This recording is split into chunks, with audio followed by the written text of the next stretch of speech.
ప్రైజ్లా దేవుని ఘనమైన నామమునకు మహిమ కలుగునుగాక. ప్రభు నామమున మీ అందరికీ హృదయపూర్వక వందనాలు. ఈ ఉదయకాలము దేవుని వాక్యాన్ని విందాం. 2వ సమూయేలు గ్రంథము 11వ అధ్యాయము 8వ వచనము. తరువాత దావీదు ఇంటికి పోయి శ్రమ తీర్చుకొనమని ఉరియాకు సెలవీయగా ఉరియా రాజనగరులో నుండి బయలు వెళ్ళెను. ప్రియమైన వాళ్ళరా, ఇక్కడ ఊరియా అనే ఒక సైనికుడు కనపడుతున్నాడండి. మరి దావీదు సైన్యములో ఇతను కూడా ఒక మంచి సైనికుడండి.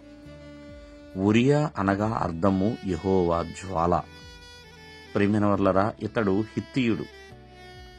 దావీదు సైన్యములోని 37 అధిపతుల్లో ఒకడండి ఇతను.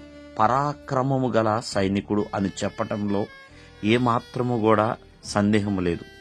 ప్రియమైన వాళ్ళరా, ఆనాడు యోవాబు ఈ ఉరియాని సైన్యములో ముందు పెడతాడు. ప్రియమైన వాళ్ళరా, మనము జాగ్రత్తగా ఆలకిస్తే ఇతను ఒక మంచి సైనికుడండి.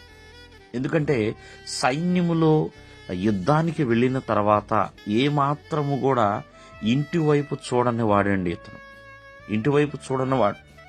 ఎందుకంటే ఎలాగైనా సరే శత్రువుల మీద గెలవాలి, మంచి యుద్ధము చేయాలి అని ఆశ కలిగిన వాడు. మంచి నమ్మకస్తుడు ఇతను, మంచి సైనికుడు, అలాగే నమ్మకస్తుడు కూడా. ప్రియమైన వాళ్ళరా, ఎంతో నమ్మకము కలిగి తను యుద్ధానికి ముందుకు వెళుతున్నాడు.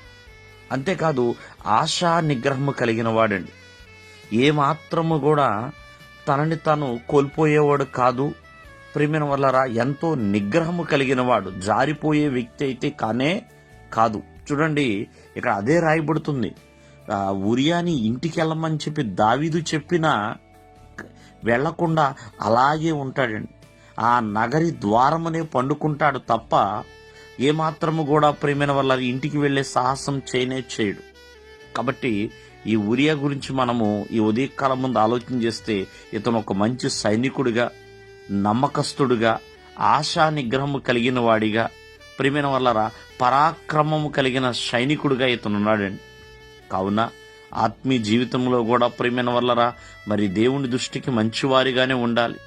దేవుని దృష్టికి ఎంతో నమ్మకస్తులుగా జీవించాలి.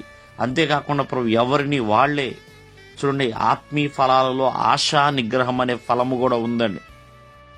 ఆశా నిగ్రహం కలిగిన వారిగా ఉండాలి తప్ప జారిపోయేవారిగా కాదండి. ప్రియమైన వల్లరా పడిపోయేవారిగా కాదండి. దావీదు సైతము కూడా ఇక్కడ పడిపోయి ఉన్నాడు, కానీ ఉరియా పడలేదు. అలాగే ధైర్యంగానే ఉన్నాడు, అలాగే ఆశా నిగ్రహం కలిగే ఉన్నాడు.